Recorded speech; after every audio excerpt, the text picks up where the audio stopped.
Well, hey guys, today I want to give a demonstration of how adding a constant current source, or in this case a constant current sink, to a long-tailed pair, which is a differential amplifier circuit, will improve its ability to reject signals that are the same on both of its input.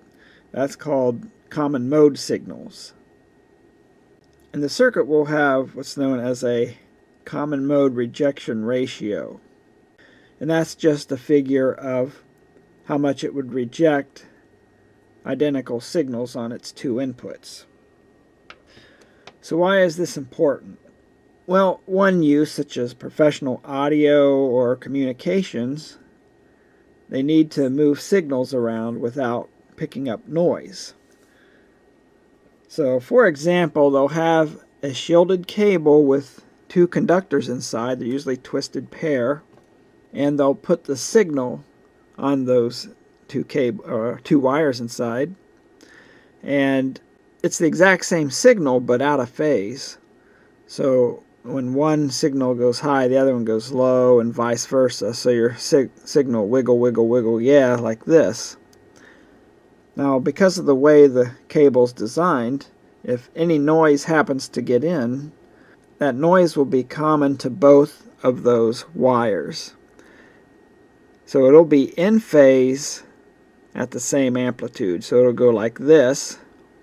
It'll wiggle, wiggle, wiggle, yeah, together, while the signal you want is out of phase.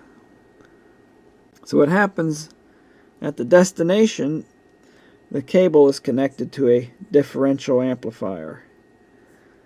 And by definition, differential amplifier means it amplifies the differences in the signal.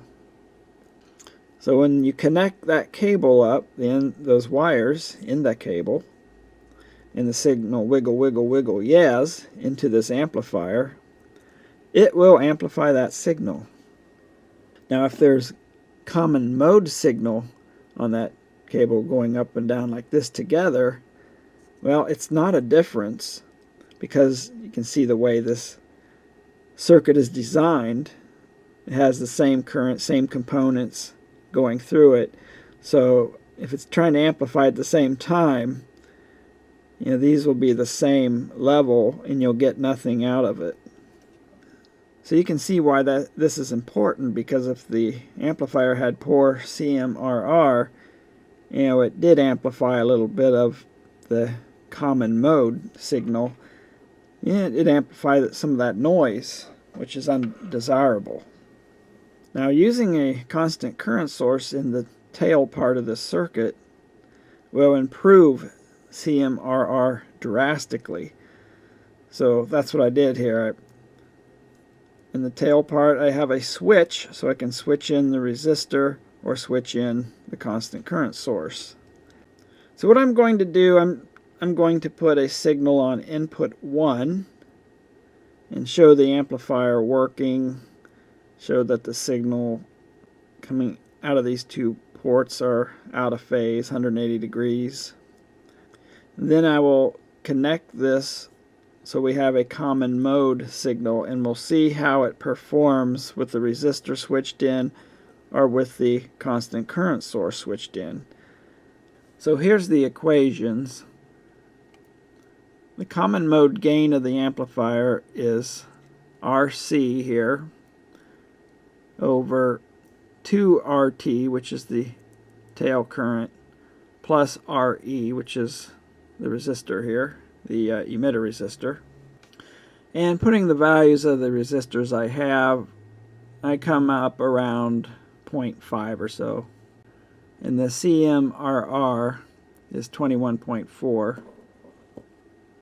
Okay, here's the differential amplifier.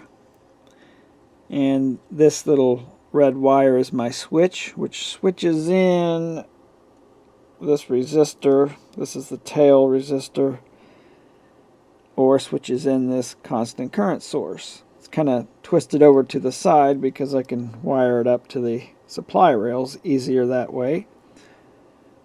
So let me get you pointed at the scope and we'll take a look at some signals. Okay, here's the signal going into input 1. Here's the signal coming off output 1. You can see it's amplified. Here's the signal coming off output 2.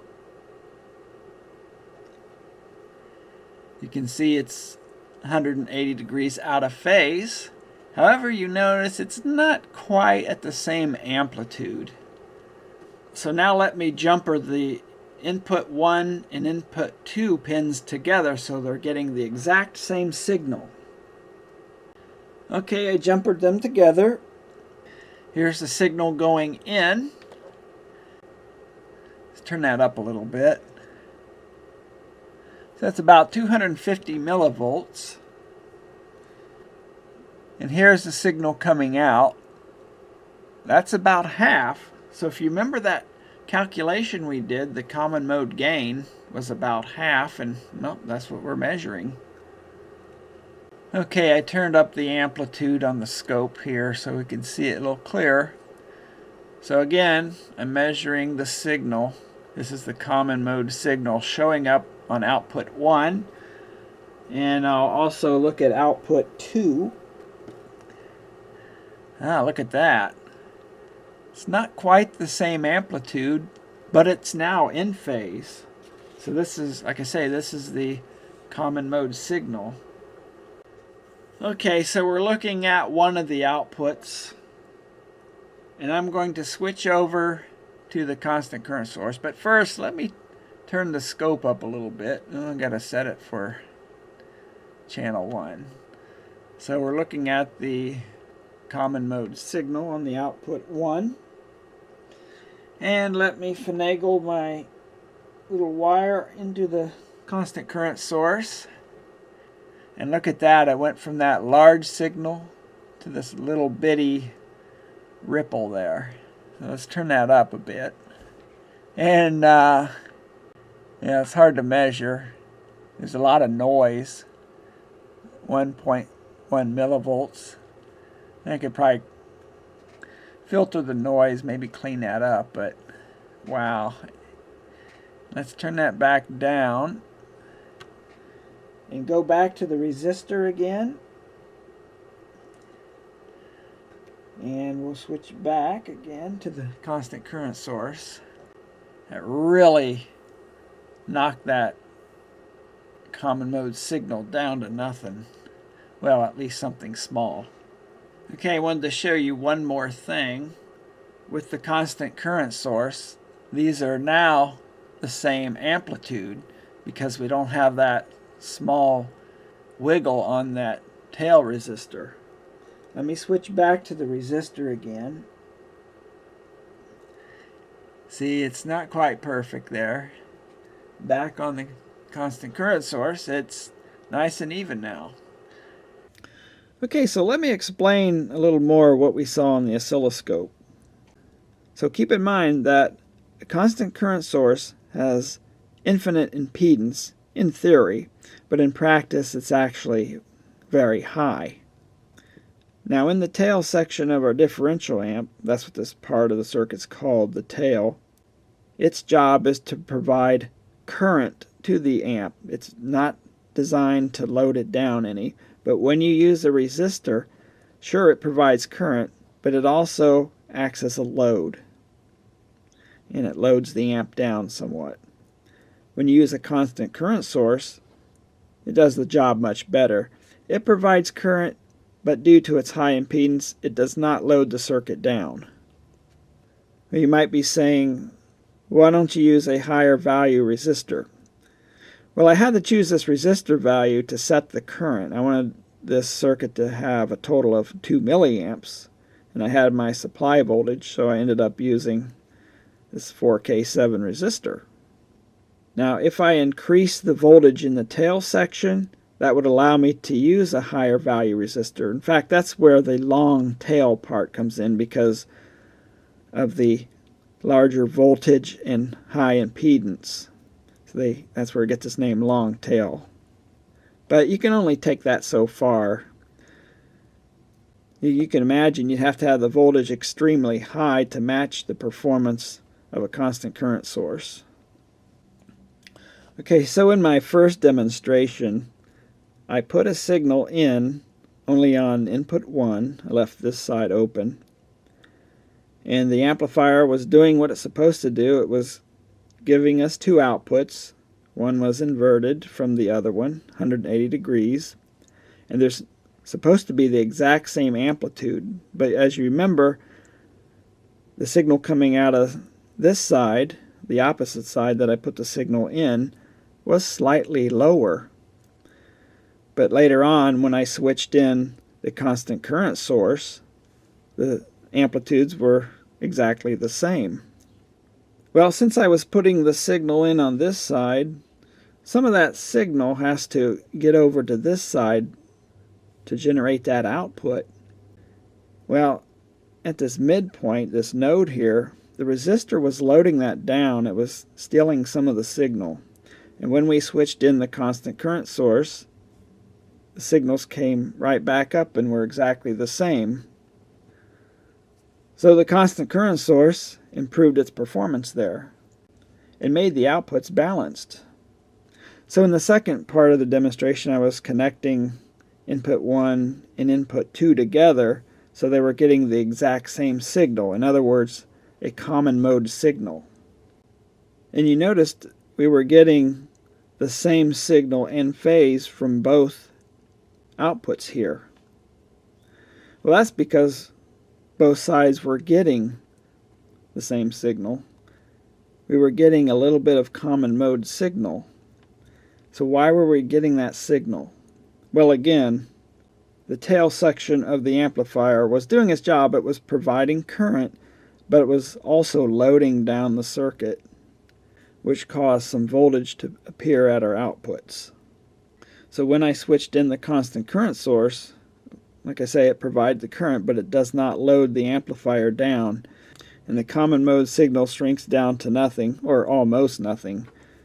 And the differential amplifier is doing what it's supposed to. When there's no difference to show, there's no output. So as its namesake, it only amplifies differences in these signals. So looking at our equations here, you want the common gain to be 0 and the CMRR to be infinity. Well, in practical use, it's not going to ever happen, but you want this to be as low as possible. So the simplified equation is RC over 2RT, the tail resistor here, plus RE. Now you can see when you have a very large value in the denominator, it's going to make this number very small.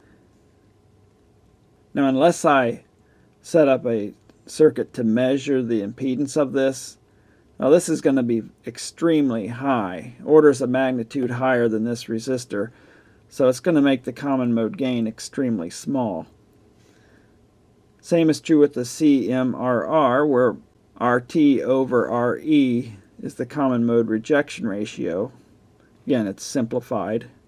When RT becomes very high, as with the constant current source, our rejection ratio figure becomes very large. Now when I measured it using the signals on the scope, CMRR is also the differential gain over the common mode gain, and I measured around 15. But when I switched in the constant current source, that jumped up to 1500, so huge difference, a couple orders of magnitude. So you can see how that really improved the performance. Well, that's about it for this. I hope you found it interesting and educational, and thanks for watching. Well, we had a death. When I was setting up the constant current source here, the first LED got killed when I accidentally was moving one of these wires and I touched it. It was the power supply wire, and I touched it and I zapped it. And it doesn't LED anymore. It's now a low value resistor.